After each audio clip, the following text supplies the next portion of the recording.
All right, welcome everybody. Happy Friday. I think we'll likely be keeping it relatively short and sweet today. We're just going to finish up with our gastrointestinal system. We'll leave all of reproductive for next week. So I suspect we may be done a little early, but let's get running. Okay. So our goal is to understand how we control our GI system. Quick disclaimer, there's a lot more on these topics in your textbook than we're actually covering here in class. What we're covering here in class is what I expect you to know, but there's cool stuff going on here. There's ongoing research in this field. So if you're interested, dig in deeper and we can talk about it. Okay. So last time we mentioned that when we're regulating our GI system, we're doing that partially through stimuli coming from our head in the cephalic phase, partially from stimuli in the stomach, and partially from stimuli in the intestines. So parsing those out, we are walking past a bakery. What part of our gastrointestinal control system is going to make our stomach growl, our mouth start to water, make us kind of focus all in on food?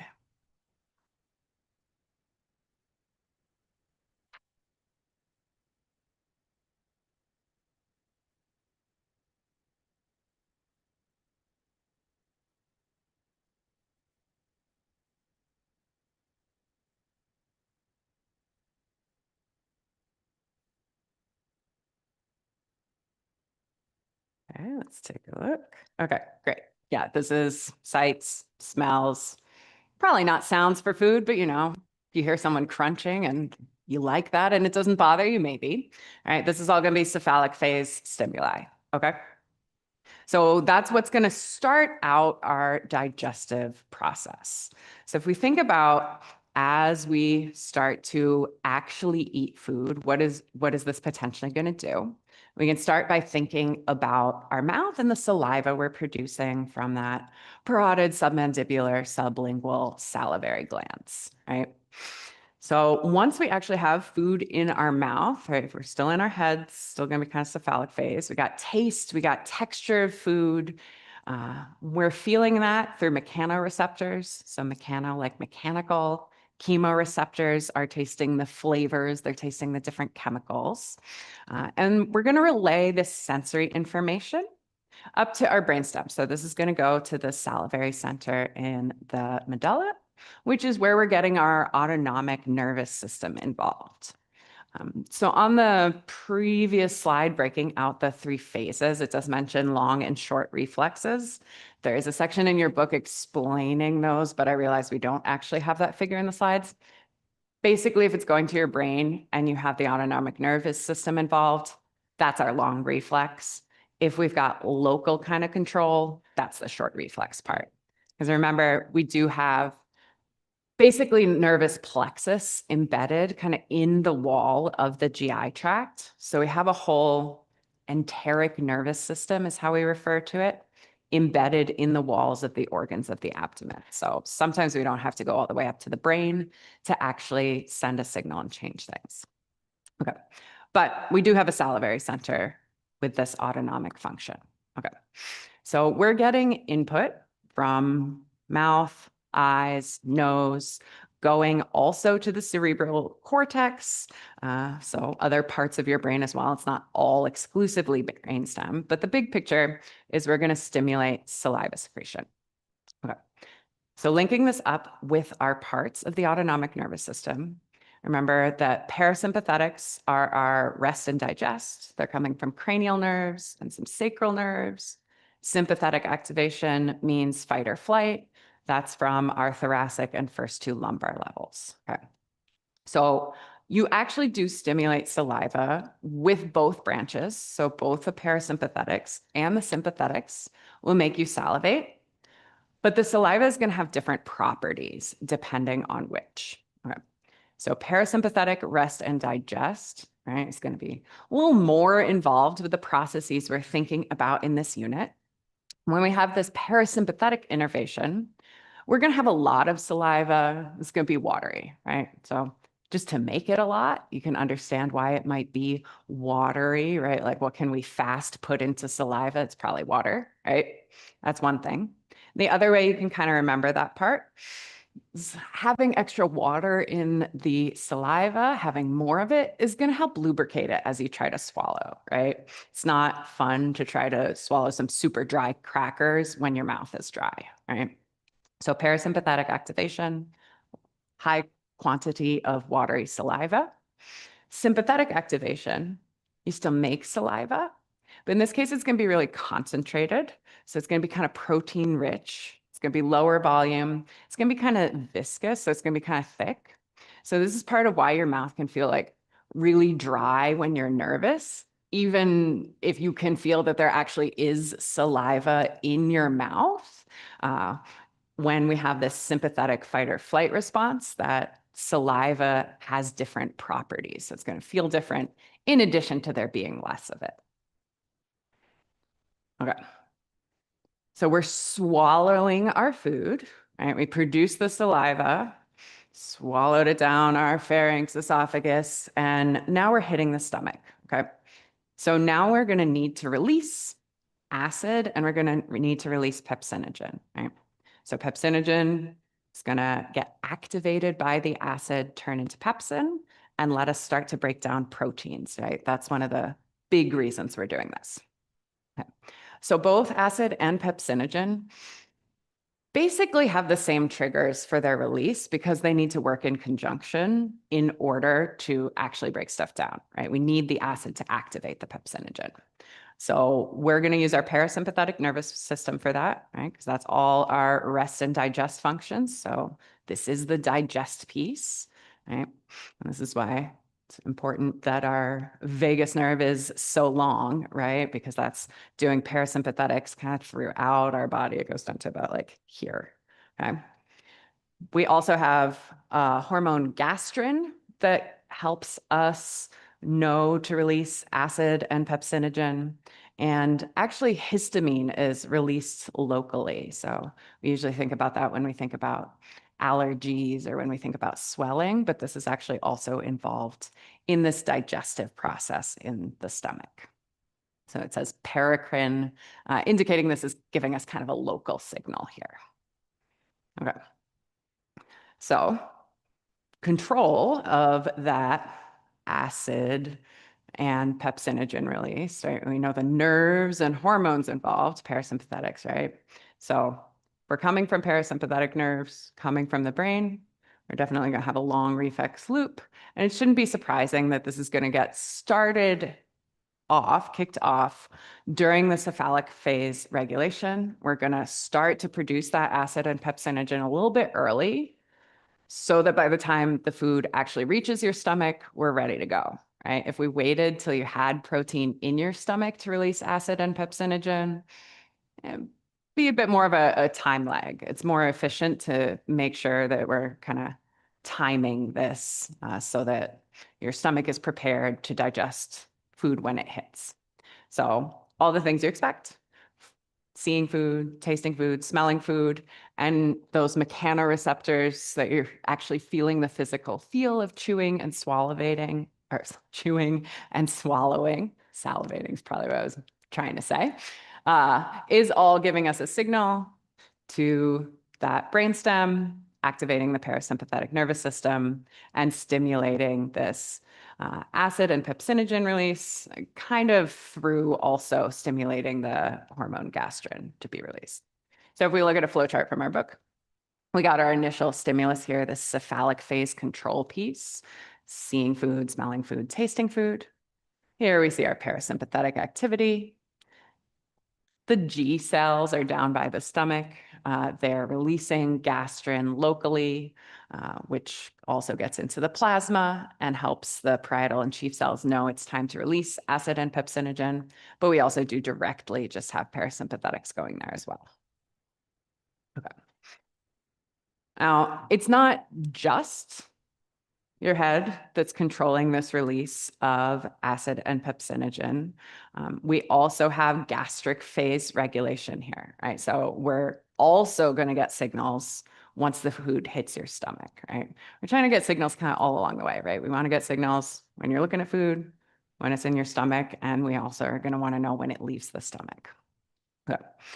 So we are going to see when food hits the stomach, this is when we start to actually be able to feel the stomach descending, right? Distending. So you can feel it expanding, unfolding, right? So that we can physically feel how stretched out the stomach is.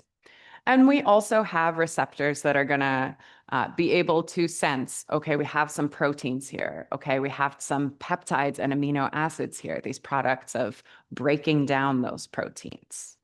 So those are kind of how your stomach knows that we're moving into this gastric phase. Okay? And then just like everything else, we've got reflex pathways that trigger gastrin, our hormone, and the acid and pepsinogen themselves to be released. So we got another flow chart in your book just showing this same kind of result, this acid and pepsinogen secretion. Now we're just tracking exactly how we got there from the gastric phase control. So we felt these digestion products in the stomach, those broken up proteins. We felt that the stomach is distended, stressed out. So we sent a signal to the parietal and chief cells to release acid and pepsinogen. And again, we also sent a signal to the G cells to release gastrin, which is like a domino effect and then increases this kind of response. Okay. So this is great as food is hitting your stomach, but you don't want to secrete lots and lots of acid and pepsinogen forever, right? If you just keep increasing stomach acid and there's no food in your stomach, you can imagine that that would kind of hurt, right? Eventually. So we do want to eventually inhibit the secretion of both of these things, the acid and the pepsinogen.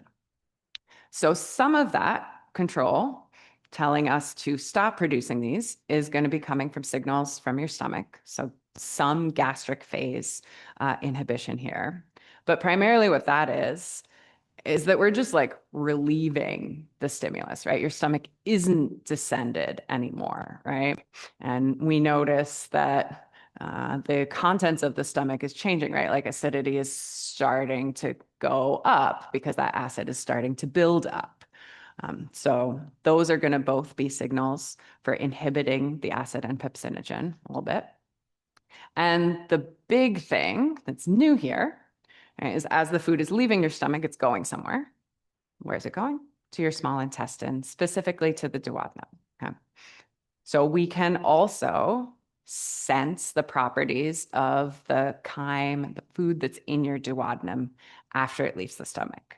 So we can sense, and distension is just feeling like, did this area get larger, right? So we can sense physical size of the duodenum, but primarily we're going to be thinking about the fact that we can sense increased osmolarity, right? So remember, osmolarity is like a pull on water. So increased osmolarity tells us you have a bunch of stuff that's not water here in this region.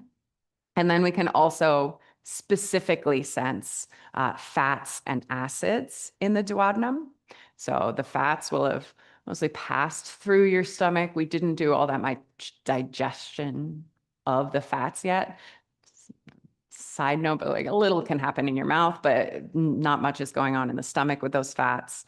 And primarily that's all going to be happening in the small intestine after we put in the bile and stuff, right? So we got some fats in there. And the acid piece is that stomach acid is part of the chyme, right? So the acid you mixed in to activate the pepsinogen is also coming through into the duodenum. So that's what we're sensing, that we've passed the food here. Okay. So once the food is in the duodenum, clearly not in the stomach anymore. So this is our other trigger to inhibit that acid and pepsinogen coming from the stomach. Okay. So the next piece we're going to be thinking about is what's going on with our pancreas, right? Because if we're following food, it went from your stomach to your duodenum. The duodenum is where we have pancreatic juices coming in through that pancreatic duct, and our bile and bile salts coming in through our bile duct, both dumping in at roughly the same place into the duodenum. Okay. So when we think about the pancreatic juices first, we're going to separate out a little bit what's going on with the products of our acinar cells, which are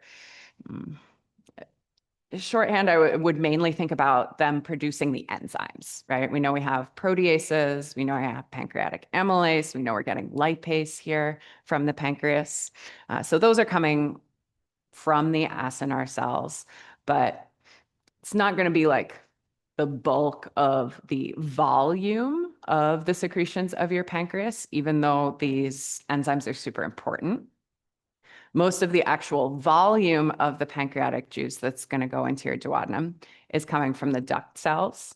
So like as we're traveling through the pancreas, sending that pancreatic juice through, we're adding more and more fluid from the duct cells. And primarily what we want to know about that fluid that we're adding is it's got lots of bicarbonate in it. So super bicarbonate rich.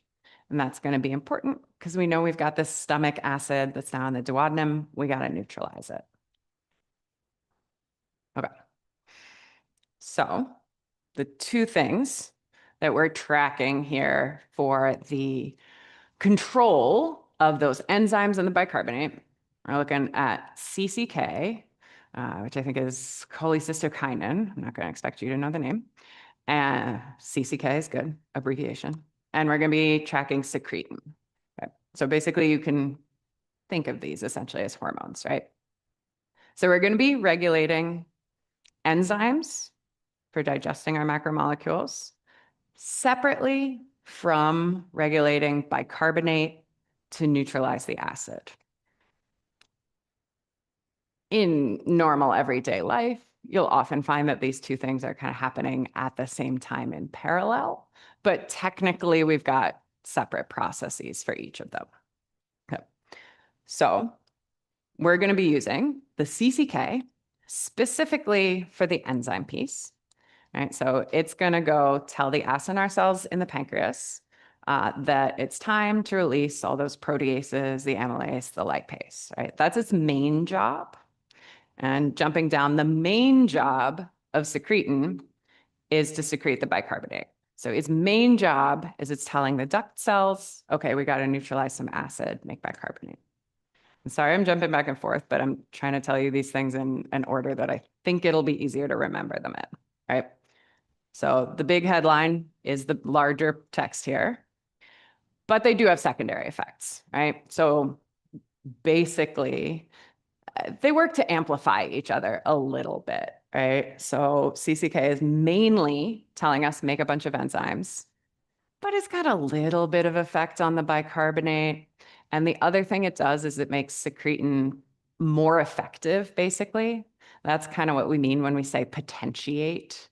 Right? So when we say CCK is potentiating secretin, what we mean is when we've got a lot of CCK around, that makes secretin work better. So we're going to have a kind of like knock-on effect, and secretin's going to be better at telling the duct cells to secrete bicarbonate.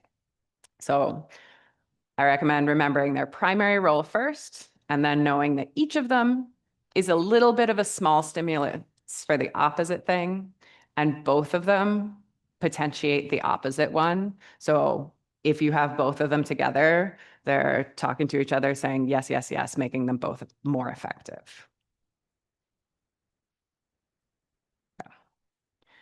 So if we're using these hormones to talk to the cells of the pancreas, how do we know to release the CCK and the secretin? It's just signals from your duodenum, right? And specifically, it's the signal that's relevant to the product you're ultimately going to release, right? So CCK tells the acinar cells, make enzymes to break down proteins, lipids, maybe some starch, right? So the stimulus for that is going to be, we've got some fats. We're going to need to digest them. We've got some amino acids in the duodenum. That's our signal. Okay, protein's coming through, right? We're going to need some more proteases, okay? For the secretin release, its main job is to tell the duct cells to release bicarbonate. So its main trigger is just the duodenum's acidic and we don't like it, right? So acidity in the duodenum is going to be a stimulus for secretin release, which ultimately will increase the amount of bicarbonate in the duodenum so we can buffer out the acidity as we pass into the rest of the small intestine. So we got that kind of flow chart going from acid in the duodenum, chemoreceptors, so sensing chemicals, detecting and responding. We've got both short and long reflexes that are not described. So we mean some local reflexes and some going up involving your central nervous system, ultimately telling endocrine cells to release secretin, which then tells the pancreatic duct cells to release bicarbonate and ultimately neutralizes that acid. Okay. So that's how we know what we want to release from the pancreas so that we can primarily continue to digest proteins, but also we need that lipase to actually break down our triglycerides and get that lipid digestion going. But the other thing that we're going to need to do if we want to digest those lipids is that we're going to need the bile coming from the liver and the gallbladder, right?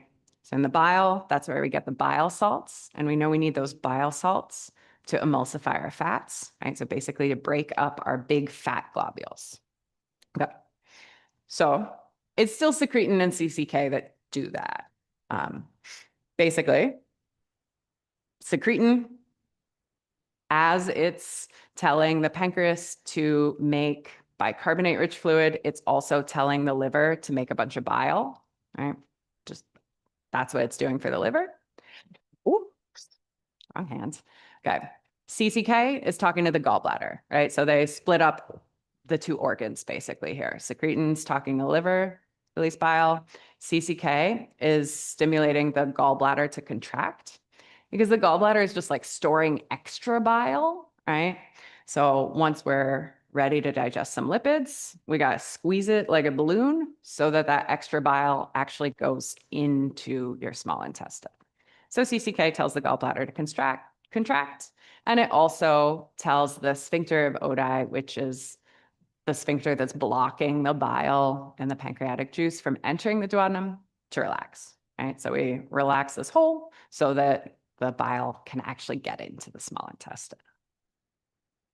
So we got all those pieces here. So we got that stimulus of acidity in the duodenum telling us to make secretin.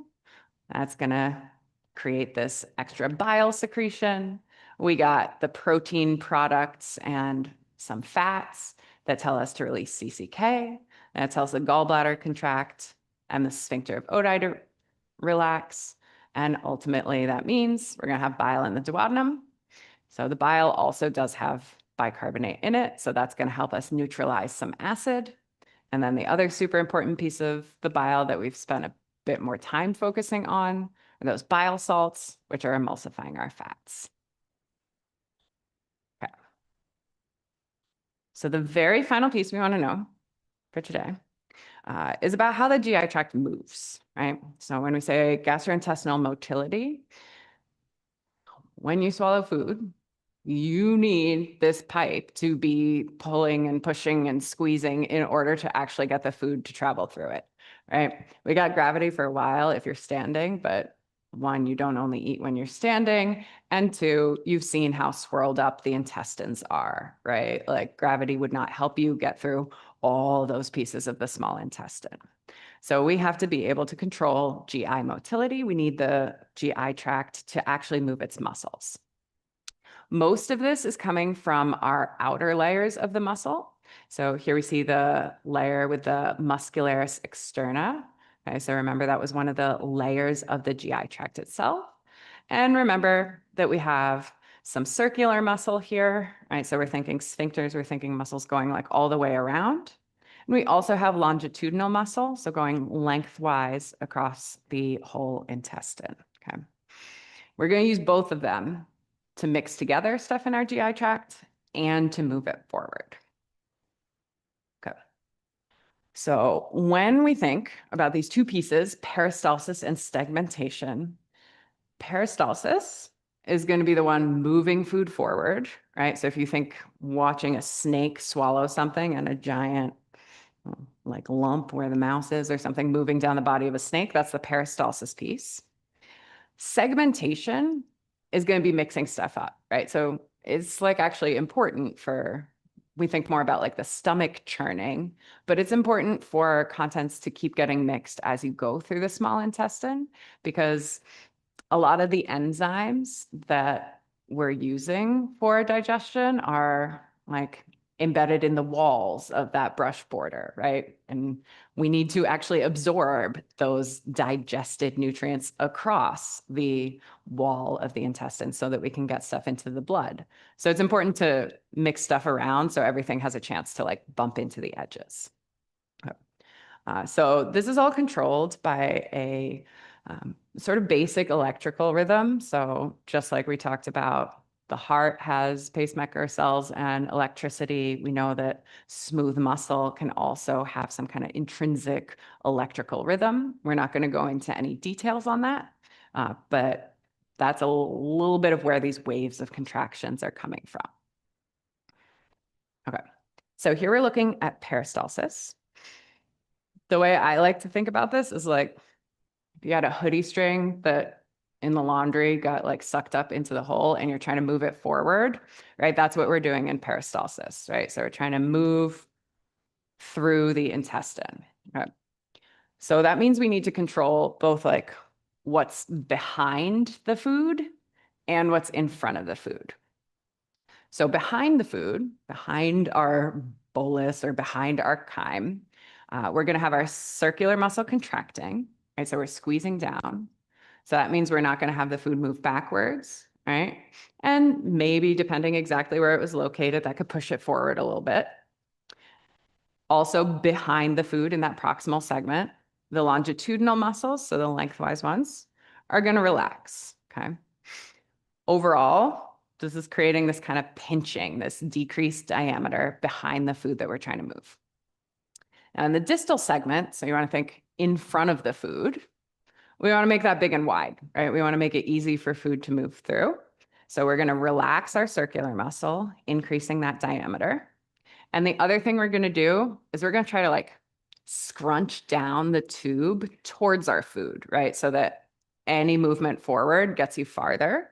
So this is why our longitudinal muscle is contracting, right? Like we're pulling parts of the intestine as far as we can get close to the food so that as it moves forward, when it eventually relaxes, right, it's going to have kind of jumped a bit. Okay. So that's how we're propelling our food from this smaller diameter, kind of clamped down area towards these larger relaxed areas if we're thinking about circular muscle, but we don't want to forget that the longitudinal muscle is there too, and trying to make this a bit more effective. Okay. When we think about peristalsis, the opposite is the segmentation piece. So that's the mixing, okay? So this is specifically happening in the small intestine when we look at it like this. This is with the circular muscle layer. So now we mostly don't have to think about that longitudinal piece.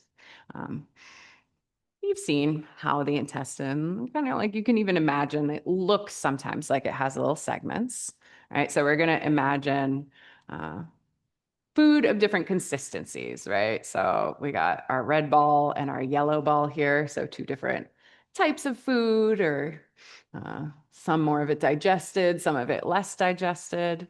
Basically, we just squeeze that circular muscle kind of back and forth to mix them together so that everything's kind of uniform. So this is just mixing our chyme a bit more as we're in that small intestine, that absorptive part where some digestion is still happening.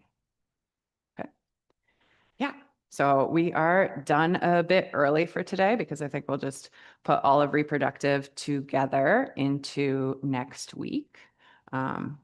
So that's it. I'll stick around, but enjoy your weekends.